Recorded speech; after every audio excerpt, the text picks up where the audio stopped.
50,000 kilometre ഓടിയ tyre ഇനിയും പകുതി കിടക്കുക. 20,000 കിലോമീറ്ററിൽ മാത്രം സർവീസ് ചെയ്താൽ മതി. ഇങ്ങനെ ഒരു വണ്ടി ഉണ്ട്. നിങ്ങൾ 5 പേര് 6 പേര് ട്രാവൽ ചെയ്യുമ്പോൾ ഇന്നോവയിൽ കൺജസ്റ്റഡ് ആയിട്ട് ഇരിക്കേണ്ട. ടൂറിസ്റ്റുകൾക്ക് പ്രൊവൈഡ് ചെയ്യാനായിട്ട് വിങ്ങർ കിട്ടാനില്ല. Hey, hello guys, welcome back to our YouTube channel Revokit Vlogs.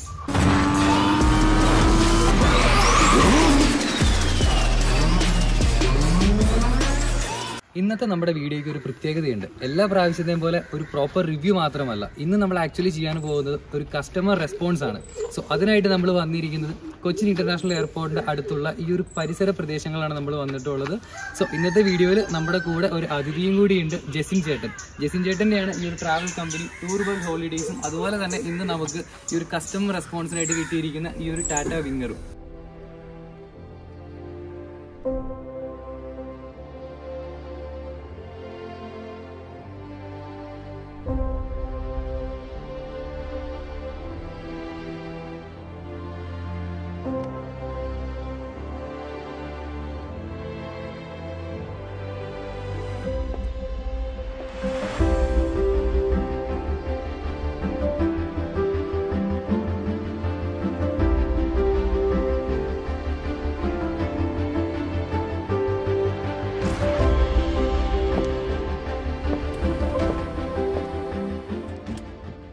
ഇന്ത്യയിലെ തന്നെ വൺ ഓഫ് ദ സക്സസ്ഫുൾ വാനായ ഈ ഒരു ടാറ്റ വിങ്ങറിന്റെ operational cost, maintenance cost, service expenses, അതുപോലെ തന്നെ നമ്മുടെ ബിസിനസ്സിൽ എങ്ങനെയൊക്കെ മെച്ചപ്പെടുത്താം എന്നുള്ള കാര്യങ്ങളൊക്കെയാണ് ഇന്നത്തെ ഈ ഒരു വീഡിയോയിൽ നമ്മൾ മനസ്സിലാക്കാൻ പോകുന്നത്. അപ്പോൾ എന്തായാലും അധികം സമയം കളയാണ്ട് ജെസിൻ ചേട്ടനെ നമുക്ക് നമ്മുടെ ഈ ഒരു ഷോയിലേക്ക് വിളിക്കാം. ഹായ് ജെസിൻ ചേട്ടാ, വെൽക്കം ടു ദ ഷോ.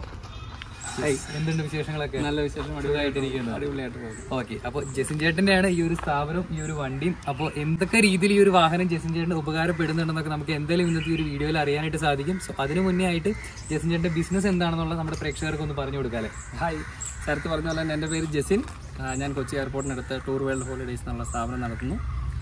ഞങ്ങൾ കേരളത്തിന് പുറത്തുനിന്ന് കേരളം കാണാൻ വരുന്ന ടൂറിസ്റ്റുകൾക്ക് വേണ്ട സർവീസ് പ്രൊവൈഡ് ചെയ്യുന്ന കമ്പനിയാണ്. ഞങ്ങൾക്ക് ഫ്ലീറ്റ് മാനേജ്മെൻറ്റ്, ഓൺ ഫ്ലീറ്റ്സ് ആണ് കൂടുതൽ. അവർക്ക് വേണ്ട എയർപോർട്ട് പിക്കപ്പ്, അവരുടെ ട്രിപ്പിന് എത്ര ദിവസമാണോ, 5 ദിവസം 10 ദിവസം, അവർ എത്ര ദിവസം കേരളത്തിൽ സ്പെൻഡ് ചെയ്യുന്നോ, കേരളത്തിൽ മാത്രമല്ല സൗത്ത് ഇന്ത്യയിൽ എവിടെ ഒക്കെ പോകുന്നു, ആ സർവീസ് എല്ലാം പ്രൊവൈഡ് ചെയ്ത് അവരെ സേഫായിട്ട് തിരിച്ചു പോകേണ്ട എയർപോർട്ടിൽ കൊണ്ടാക്കുക. ഇതാണ് ഞങ്ങൾ കൊടുക്കുന്ന സർവീസ്. ഇതാണ് ഞങ്ങൾ ടൂർ വേൾഡ് ഹോളിഡേയ്സ് എന്ന് പറയുന്ന സ്ഥാപനം ചെയ്യുന്ന വർക്ക്. അപ്പോൾ ഈ ഒരു പുറകെ കാണുന്ന ഈ ഒരു വാഹനം മാത്രമല്ല കേട്ടോ, ഏകദേശം 25 വണ്ടികളുണ്ട്. അപ്പോൾ എന്തായാലും നമുക്ക് വണ്ടിയുടെ ബാക്കി വിശേഷങ്ങളിലേക്ക് ചോദിച്ചറിയാം. അപ്പോൾ ഏകദേശം എത്ര നാളായി ഈ ഒരു വിങ്ങർ ഓണർഷിപ്പ് ചെയ്തിട്ട്? ഞങ്ങൾ 2 വിങ്ങറായിട്ട് 2022 ഡിസംബർ, അതായത് 1 വർഷം കഴിഞ്ഞു. ഇപ്പോൾ 1 വർഷവും 2 മാസമായി. ഞങ്ങൾക്ക് ഒരു വിങ്ങർ എടുക്കാനാണ് ആദ്യം പ്ലാൻ ചെയ്തിരുന്നത്. പക്ഷേ ഒരു വിങ്ങർ എടുത്തു കഴിഞ്ഞാൽ ഇൻഡസ്ട്രിയിൽ ഇപ്പോൾ കൊച്ചിയിൽ വിങ്ങർ ഇല്ല, ടൂറിസ്റ്റുകൾക്ക് പ്രൊവൈഡ് ചെയ്യാനായിട്ട് വിങ്ങർ കിട്ടാനില്ല. അപ്പോൾ ഒരു വണ്ടി എടുത്തു കഴിഞ്ഞാൽ റിക്വയർമെൻറ്റ് കൂടിയാൽ പകരം കൊടുക്കാൻ വണ്ടി വേറെ അവൈലബിൾ ഇല്ല. അതുകൊണ്ട് ഞങ്ങൾ 2 വണ്ടി എടുക്കാൻ തീരുമാനിച്ചു. എടുത്തപ്പോൾ ഭയങ്കര ടെൻഷനായിരുന്നു. ഇത് എടുത്തു കഴിയുമ്പോൾ എത്രമാത്രം കസ്റ്റമറുടെ ഇത് അക്സെപ്റ്റ് ചെയ്യുമെന്ന് അറിയില്ലായിരുന്നു. കാരണം ഒത്തിരി പരസ്യമൊന്നും വിങ്ങറിനൊന്നും വന്നിട്ടില്ല ഈ ഒരു കുറച്ച് കാലം കൊണ്ട്. അതുകൊണ്ട് കസ്റ്റമർ വിങ്ങർ എന്ന് പറഞ്ഞ് വണ്ടി കൊടുക്കുമ്പോൾ എങ്ങനെ അത് ഉൾക്കൊള്ളും എന്നുള്ള ടെൻഷൻ ഞങ്ങൾക്കുണ്ടായിരുന്നു. പക്ഷേ ഞങ്ങൾ പോസിറ്റീവായിട്ട് എടുത്തു. 2 വണ്ടി എടുത്തു. സക്സസ് ആയിട്ട് 1 വർഷം കഴിഞ്ഞു. പിന്നെ അടുത്ത് എനിക്ക് ചോദിക്കാനായിട്ടുള്ള ജസ്റ്റ് ഈ ഒരു വാഹനത്തിന്റെ ഡ്രൈവിംഗ് കംഫർട്ടിനെ പറ്റി പറയുകയാണെങ്കിൽ എന്താണ് പറയാനായിട്ടുള്ളത്? ഡ്രൈവ് ചെയ്യുന്ന ആൾക്ക് ഇതൊരു വലിയ വണ്ടി കൊടുക്കുമെന്നോ അല്ലെങ്കിൽ ഒരു 10 സീറ്റുള്ള ഒരു വലിയ വണ്ടിയാണ് കൊണ്ടു നടക്കുന്നത് എന്നുള്ളൊരു തോന്നൽ വരത്തേ ഇല്ല. നമുക്ക് ഒരു ചെറിയ കാർ കൊണ്ടു നടക്കുന്ന പോലെ ചെറിയ വഴിയെ കൂടെ പോകണേലും ട്രാഫിക്കിലാണെങ്കിലും വളരെ ഈസി ആയിട്ട് കൊണ്ടു നടക്കാൻ പറ്റും. ഓക്കെ, അപ്പോൾ അങ്ങനെയാണ് ഈ ഒരു വാഹനത്തിന്റെ ഡ്രൈവിംഗ് കംഫർട്ടിനെ പറ്റി പറഞ്ഞത്. പിന്നെ അടുത്തായിട്ട് എനിക്ക് ചോദിക്കാനായിട്ടുള്ളത്, ഈ ഒരു വാഹനം എടുത്തതിന് ശേഷം അത് ജെസിൻ ചേട്ടൻ്റെ ബിസിനസ്സിൽ എങ്ങനെയാണ് ഈ ഒരു വാഹനം ഉപകാരപ്പെട്ടു വന്നത്? ഓക്കെ, എൻ്റെ ബിസിനസ്സിൽ ആദ്യം പറഞ്ഞ പോലെ തന്നെ ആദ്യം നമുക്കൊരു ടെൻഷൻ ഉണ്ടായിരുന്നെങ്കിലും നമ്മൾ വരാൻ പോകുന്ന കസ്റ്റമർക്ക് ഈ വണ്ടിയുടെ ഫോട്ടോ ആദ്യം അയച്ചു കൊടുത്തു. ഇതിൻ്റെ ഇൻറ്റീരിയറും എക്സ്റ്റീരിയർ ഫോട്ടോ അവർ ഓൺലൈനിൽ കിട്ടുന്നതല്ല, നമ്മൾ വണ്ടിയുടെ സീറ്റ് ഇപ്പോൾ ഓർഡർ ചെയ്ത് കഴിഞ്ഞിട്ടുള്ള ഫോട്ടോ അയച്ചു കൊടുത്ത് കസ്റ്റമറെ ആദ്യം കൺവിൻസ് ചെയ്തു. ഇങ്ങനെ ഒരു വണ്ടി ഉണ്ട്, നിങ്ങൾ 5 പേര് 6 പേര് ട്രാവൽ ചെയ്യുമ്പോൾ ഇന്നോവയിൽ കൺജസ്റ്റഡ് ആയിട്ട് ഇരിക്കണ്ട, ട്രൈ ചെയ്ത് നോക്ക്. എല്ലാ സീറ്റും പുഷ് ബാക്ക് സീറ്റ് ഉണ്ട്, അതുകൊണ്ട് നിങ്ങളൊന്ന് ട്രൈ ചെയ്ത് നോക്ക്. നമ്മളൊന്ന് സജസ്റ്റ് ചെയ്തു, ഫോട്ടോസ് അയച്ചു കൊടുത്തു. ആദ്യം മടി കാണിച്ചെങ്കിലും കസ്റ്റമേഴ്സ് വന്നു തുടങ്ങി. ഒരു കസ്റ്റമർ വന്നു, 2 കസ്റ്റമർ വന്നു, പിന്നെ റെഫറൻസിലായി. പിന്നെ നമ്മൾക്ക് വണ്ടി നിർത്തേണ്ട വന്നില്ല. 1.25 വർഷം കൊണ്ട് 50,000 കിലോമീറ്റർ ഓടി വണ്ടി. അത്ര അത് കസ്റ്റമർ ഉള്ളതുകൊണ്ടാണല്ലോ. വണ്ടി നിൽക്കാതെ തന്നെ ഓടി, നമുക്ക് നല്ല വരുമാനം ഉണ്ടായി. നമ്മൾ ഹാപ്പിയാണ്. ബിസിനസ്സിൽ അതുകൊണ്ട് ഒരു വലിയൊരു പ്രോഗ്രസ് ഈ ഒരു വണ്ടി എടുത്തതിന് ശേഷം തീർച്ചയായിട്ടും 100% പ്രോഗ്രസ് തന്നെയാണ്. ബാക്ക് ടു ബാക്ക് 2 വണ്ടി ഉള്ളതുകൊണ്ട് നമുക്ക് കസ്റ്റമറുടെ റിക്വയർമെന്റ് ഫിൽ ചെയ്യാൻ വണ്ടി ഉണ്ടായിരുന്നു. അതുകൊണ്ട് നമ്മൾ ഹാപ്പിയാണ്, കസ്റ്റമേഴ്സ് ഹാപ്പിയാണ്. ആഫ്റ്റർ ഓൾ കസ്റ്റമേഴ്സ് ആണ് അൾട്ടിമേറ്റ്ലി അവരായിരിക്കണം ഹാപ്പി. ഇത് യൂസ് ചെയ്തിട്ട് കസ്റ്റമർ ഹാപ്പി അല്ലെങ്കിൽ തീർന്നില്ല. കസ്റ്റമർ ഹാപ്പിയാണ്, അവർ ഗുഡ് ഫീഡ്ബാക്ക് തരുന്നുണ്ട്. നമുക്ക് അടുത്ത കൊല്ലം വീണ്ടും 2 വിങ്ങറും കൂടെ എടുക്കാൻ പ്ലാൻ ചെയ്യുന്നുണ്ട്. So for the best. അടിപൊളി. ഈ ഒരു വണ്ടിയിൽ ഏകദേശം 50,000 മേലെ കിലോമീറ്റർ ഓടിയല്ലോ. അപ്പോൾ ഇതിന്റെ ഒരു ഓപ്പറേഷണൽ കോസ്റ്റ് എന്ന് പറയുന്നത് എങ്ങനെയാണ്, ലാഭകരമാണോ? തീർച്ചയായിട്ടും 100% ലാഭകരമാണ്. ഈ നമ്മളുടെ ഈ സെഗ്മെന്റിലുള്ള ഏത് വണ്ടിക്ക് എടുത്താലും 10,000 കിലോമീറ്ററിനാണ് പീരിയോഡിക് സർവീസ് വരുന്നത്. 10,000 കിലോമീറ്റർ സർവീസ് ചെയ്യുമ്പോൾ ഏറ്റവും ചുരുങ്ങിയത് ഒരു 5,000 to 8,000 രൂപയാകും ഏത് വണ്ടി, ഒരു ശരാശരി വണ്ടി സർവീസ് ചെയ്യുന്നതിനുള്ള ചിലവ്. പക്ഷേ ഈ വിങ്ങർ ഇറങ്ങിയതിന് ശേഷം 20,000 കിലോമീറ്ററിൽ മാത്രം സർവീസ് ചെയ്താൽ മതി. ആ 20,000 കിലോമീറ്ററിൽ സർവീസ് ചെയ്യുന്നതിന് ആകുന്ന ചിലവെന്ന് പറയുന്നത് ടാക്സ് അടക്കം 4,500 രൂപ അല്ലെങ്കിൽ 5,000 രൂപ താഴെ ആവുന്നുള്ളൂ. ഇപ്പോൾ ഈ 50,000 കിലോമീറ്റർ ഇടയ്ക്കെങ്കിൽ 20,000 ആദ്യത്തെ സർവീസും 40,000 രണ്ടാമത്തെ സർവീസും 2 സർവീസ് ഞാൻ ചെയ്തു. ഈ 2 സർവീസിനോട് കൂടി എനിക്ക് 10,000 രൂപയിൽ താഴെ മാത്രമാണ് ചിലവായത്. അതായത് 50,000 കിലോമീറ്റർ ഓടാൻ ഈ വണ്ടി എനിക്കുണ്ടായ സർവീസ് കോസ്റ്റ് 10,000 രൂപയിൽ താഴെയാണ്. അത് വളരെ കുറവല്ലേ, ബാക്കിയുള്ള ഡിഫറൻസ് തന്നെയാണ് ആ ഒരു 10,000 രൂപ ആയിട്ടുള്ളൂ എന്ന് പറയുന്നത് തന്നെ. പിന്നെ അടുത്ത് ചോദിക്കാനായിട്ടുള്ളത് ഈ ഒരു ടാറ്റ വിങ്ങറിന്റെ ഫീച്ചേഴ്സ് ഒക്കെ എങ്ങനെയുണ്ട്?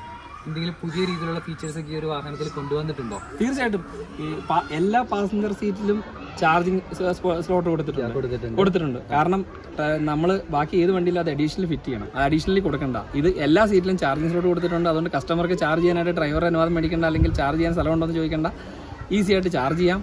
ഞങ്ങൾ അതിനകത്ത് സീറ്റ് ബെൽറ്റ് ഫിറ്റ് ചെയ്തിട്ടുണ്ട്. അതുകൊണ്ട് സീറ്റ് ബെൽറ്റ് ഉള്ളതുകൊണ്ട് സേഫ്റ്റി ആയിട്ടിരിക്കാം, കസ്റ്റമർക്ക് സേഫ്റ്റി ഇഷ്യൂസ്. ഡ്രൈവ് മോഡ്സ് വരുമ്പോൾ പവർ മോഡ്, എക്കോ മോഡ്, 2 മോഡുണ്ട്. അതുകൊണ്ട് ഇപ്പം ഫ്ലാറ്റ് റോഡിലാണെങ്കിൽ നമുക്ക് എക്കോ മോഡ് ഇട്ട് യൂസ് ചെയ്താൽ മതി. എക്കോ മോഡ് യൂസ് ചെയ്ത് കഴിഞ്ഞാൽ മൈലേജ് കൂടുതലുണ്ട്, നല്ല ഫ്യൂൽ എഫിഷ്യൻസി. നമുക്ക് ഈ ഒരു വാഹനത്തിന്റെ മൈലേജ് എന്ന് പറയുന്നത് ഇപ്പൊ എത്ര നിലവിൽ കിട്ടുന്നുണ്ട്?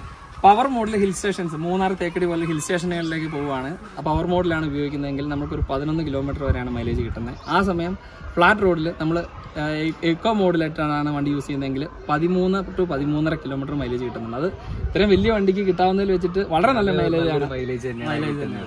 അതുപോലെ തന്നെ ഈ ഒരു വാഹനത്തിന്റെ മെയിൻ്റെനൻസ് കോസ്റ്റ് എന്ന് പറയുന്നത് അത് ഞാൻ പറഞ്ഞില്ലേ, ആകെ 50,000 കിലോമീറ്റർ ഓടാനായിട്ട് തുച്ഛമായ 10,000 രൂപ ചെലവായിട്ടുള്ളൂ. ഇത് ബാക്കി ടയർ, അത് പ്രധാനപ്പെട്ട കാര്യമാണ്. ഇതിന്റെ ടയർ 50,000 കിലോമീറ്റർ ഓടിയ ടയർ ഇനിയും പകുതി കിടക്കുക. ഇനിയും നമുക്ക് വേണമെങ്കിൽ ഒരു 80,000 കിലോമീറ്റർ എങ്കിലും അതിന്റെ ടയർ മൈലേജ് എങ്കിലും കിട്ടും.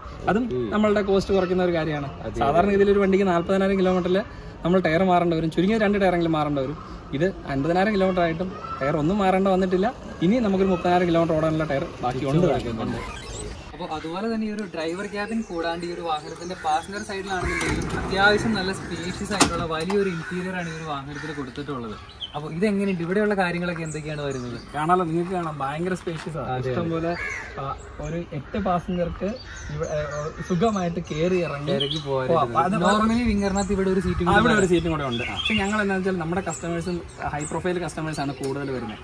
അപ്പം നമുക്ക് 8 സീറ്റ് മതി. നമ്മൾ 8 പാസഞ്ചർ ആണ് ഇതുകൊണ്ട് നമ്മൾ സുഖമായിട്ട് കയറി ഇറങ്ങി ഇരുന്ന് പോകും. അതാണ് നമ്മളുടെ ഉദ്ദേശം അതായിരുന്നു. അതുകൊണ്ട് നമ്മൾ ഇവിടെ ഇരുന്ന ഒരു സീറ്റ് ഫോൾഡിംഗ് സീറ്റാണ്. ആ സീറ്റ് നമ്മൾ അഴിച്ചു വെച്ചു. ഇറങ്ങാനും ഈസിയായി. അതുപോലെ തന്നെ എല്ലാം സെപ്പറേറ്റ് ഇൻഡിവിജ്വൽ ബക്കറ്റ് സീറ്റ്സ് ആണ്. അതില് റെക്സിനും ചെയ്തേക്കുന്നതുകൊണ്ട് തന്നെ കാണാനും ഭംഗിയുണ്ട്, ഇരിക്കാനും അതുപോലെ നല്ല സുഖമായിട്ടിരുന്ന് പോകാൻ. ഞങ്ങൾ അത് ഇത്തിരി മോഡിഫൈ ചെയ്ത് സീറ്റ് ചെയ്തിരിക്കുന്നതാണ് കസ്റ്റമർക്ക് നല്ല കംഫർട്ടായിട്ടുള്ള ഇരിപ്പ് കിട്ടാൻ വേണ്ടിയിട്ട്. പിന്നെ അകത്തെ ഫീച്ചേഴ്സ് എല്ലാം അവർ നല്ലതായിട്ട് തന്നെ ചെയ്തിട്ടുണ്ട്. സ്ലോട്ടുകൾ കൊടുത്തിട്ടുണ്ട്. പിന്നെ സെപ്പറേറ്റ് AC വരുന്നുണ്ട് പാസഞ്ചേഴ്സിന്, കൂടാണ്ട് റിയർ AC വരുന്നുണ്ട്. റിയർ ACയുടെ പ്രത്യേകത ഇവിടെ ഏറ്റവും ലാസ്റ്റ് ഇരിക്കുന്ന ആൾക്ക് പോലും കിട്ടേണ്ട കൂളിംഗ് നല്ല പെർഫെക്റ്റ് ആയിട്ട് ആ AC ത്രോ അത്ര ഉണ്ട്. അതുകൊണ്ട് കസ്റ്റമർക്ക് കൂളിംഗ് കുറവോ അതല്ലെങ്കിൽ ഏറ്റവും ലാസ്റ്റ് ഇരിക്കുന്ന ആൾക്ക് തണുപ്പ് കുറവോ കിട്ടുന്നതെന്നുള്ള പരാതികളൊന്നും വരത്തില്ല. അപ്പോൾ അങ്ങനെയാണ് അപ്പോൾ നമ്മുടെ ഇതിൻ്റെ അകത്ത് വിശേഷങ്ങളും കാര്യങ്ങളൊക്കെ വന്നത്. പിന്നെ ജെസിൻ ചേട്ടാ, ഈ ഒരു ടാറ്റ വിങ്ങർ നമുക്ക് പല ഓപ്ഷൻസിലും പല രീതിയിലും അവൈലബിൾ ആണല്ലോ. ലൈക്ക് കാർഗോ വാനായിട്ട് കിട്ടും, പാസഞ്ചർ സീറ്റായിട്ട് കിട്ടും. അപ്പോൾ ഈ ഒരു വാഹനത്തിന് ഇതുപോലെ നമുക്ക് പല രീതിയിൽ കസ്റ്റമൈസ് ചെയ്യാനുള്ള ഓപ്ഷൻസ് ഉള്ളതുകൊണ്ട് അത് ജെസിൻ ചേട്ടൻ്റെ ബിസിനസ്സിന് വളരെയധികം ഉപകാരപ്പെട്ടിട്ടുണ്ടോ? തീർച്ചയായിട്ടും. കാർഗോ സെഗ്മെന്റ് ആ രീതിയിലുള്ള വാഹനമല്ല, നമുക്ക് പാസഞ്ചർ സീറ്റിംഗ് ഉള്ള വാഹനമായിരുന്നു എടുക്കാൻ താല്പര്യം. പക്ഷെ അതിലും 13 സീറ്റിൻ്റെതും 9 സീറ്റിൻ്റെ 2 മോഡൽ നിങ്ങൾ ഇറക്കുന്നുണ്ട്. ഇതേ സെയിം സൈസിലുള്ള വണ്ടിയിൽ തന്നെ. പക്ഷേ 13 സീറ്റ് ഉള്ള വണ്ടി നല്ലതാണെങ്കിലും നമ്മളുടെ കസ്റ്റമർ, ഞാൻ പറഞ്ഞല്ലേ, ഹൈ പ്രൊഫൈൽ കസ്റ്റമർ ആകണം. അവർക്ക് വലിയ സീറ്റ് വേണം.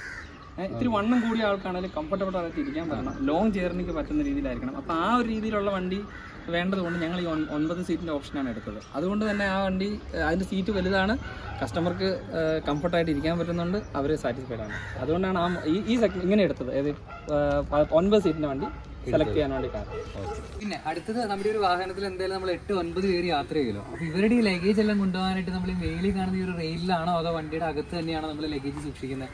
ക്യാരിയർ നമ്മൾ ചാൻസസ് ഉണ്ടായെങ്കിൽ, അതായത് കസ്റ്റമറുടെ ലഗേജ് ഇതിന് ബൂട്ട് സ്പേസ് ഉണ്ട്, ഈ സ്പേസിനേക്കാൾ കൂടുതൽ ലഗേജ് വന്നെങ്കിലോ എന്ന് കരുതി മാത്രം നമ്മൾ വെച്ചിരിക്കുന്നതാണ് ക്യാരിയർ. ക്യാരിയറിൽ ഇതുവരെ ലഗേജ് വെക്കേണ്ട ആവശ്യം വന്നില്ല. കാരണം നിങ്ങൾക്ക് കാണാം, വന്ന് നോക്കൂ,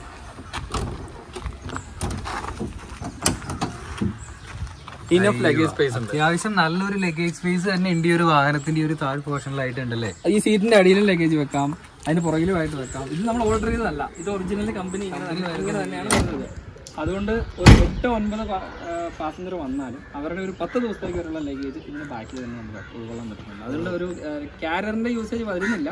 അല്ലാതെ തന്നെ ലഗേജ് സ്പേസിൽ തന്നെ ഇതിന്റെ ബാക്കിലുള്ള ബൂട്ട് സ്പേസിൽ തന്നെ ഫുൾ ലഗേജും കൊണ്ട് ഇവരെ ട്രിപ്പ് ചെയ്യാൻ പറ്റുന്നുണ്ട്. അടുത്ത് ചോദിക്കാനായിട്ടുള്ളത്, നമ്മുടെ ഈ ഒരു ടാറ്റ വിങ്ങറും കൊണ്ട് എന്തെങ്കിലും ചലഞ്ചിങ് ആയിട്ടുള്ള റോഡുകളിൽ കൂടെ യാത്ര ചെയ്യേണ്ടതായ അങ്ങനെ ഒരു സിറ്റുവേഷൻ നമുക്ക് വന്നിട്ടുണ്ടോ? ചലഞ്ചിങ് എന്ന് പറയുമ്പോൾ നമ്മൾ മൂന്നാറിലൊക്കെ പല റിസോർട്ടുകളും ഇരിക്കുന്നത് പല മലയുടെ മുകളിലുണ്ട്. വണ്ടി കയറി ചെല്ലാൻ ബുദ്ധിമുട്ടുള്ള വഴികളൊക്കെ ഉണ്ട്. ഇത് ഗ്രൗണ്ട് ക്ലിയറൻസ് നല്ലപോലെ ഉള്ളതുകൊണ്ട് റോഡ് കണ്ടീഷൻ നമുക്ക് അത്ര പേടിക്കേണ്ട ആവശ്യമില്ല, സുഖമായിട്ട് പോകാം. മൂന്നാറിലെയും തേക്കടിയിലെയും നല്ല ഡിഫിക്കൽട്ട് ആയിട്ടുള്ള റോഡിൽ കൂടെ നമ്മൾ കൊണ്ടുപോയിട്ടുണ്ട്. ഇതുവരെ ഒരു കുഴപ്പം വന്നിട്ടില്ല. നമ്മൾക്ക് പോകേണ്ട വരുന്ന ഡിഫിക്കൽട്ട് റോഡ് എന്ന് പറയുന്നത് ഈ മൂന്നാറും തേക്കടിയും വാഗമണിലും ഒക്കെ ഉള്ള മോശം വഴികളിലാണ്. പക്ഷെ അവിടെ ഒരു ബുദ്ധിമുട്ടും വന്നിട്ടില്ല. പല റിസോർട്ടുകളിൽ എത്തിപ്പെടാൻ ബുദ്ധിമുട്ട് ഉള്ള റോഡാണെങ്കിൽ പോലും വിങ്ങർ ഓടിയെത്തും. വിങ്ങർ അതിന് മടുപ്പ് കാണിക്കത്തില്ല. പവർ മോഡിൽ ഇട്ടിട്ട് നമുക്ക് പോയാൽ ആളവിടെ എത്തിയിരിക്കും സേഫ്.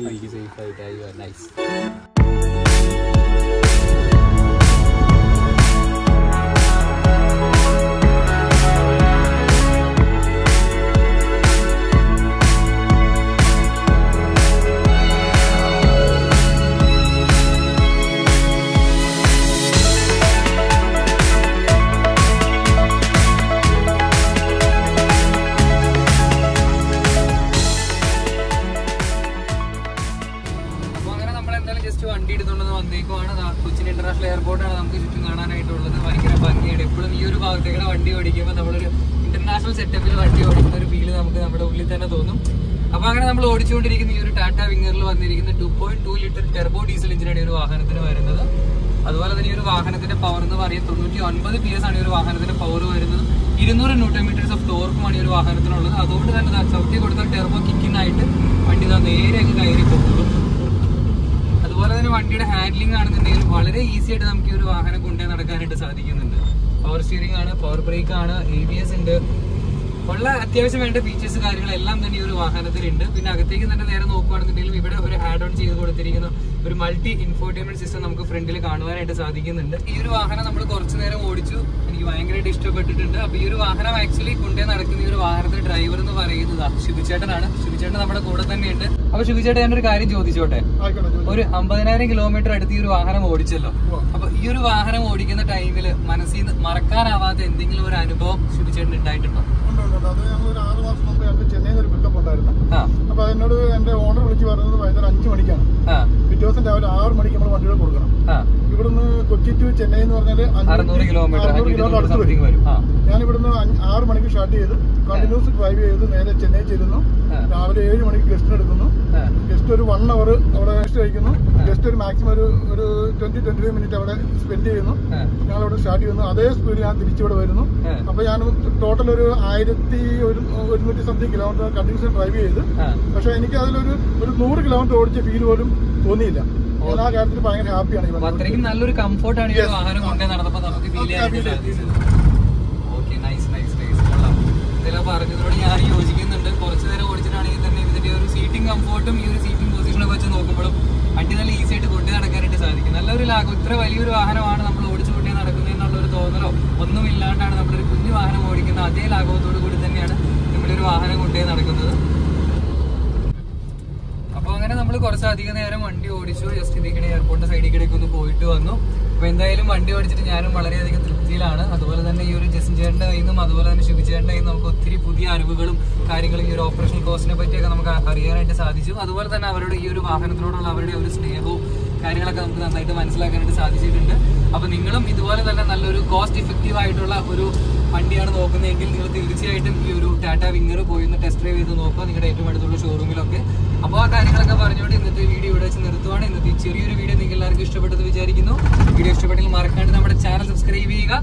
അപ്പോൾ ഓക്കെ, ബൈ.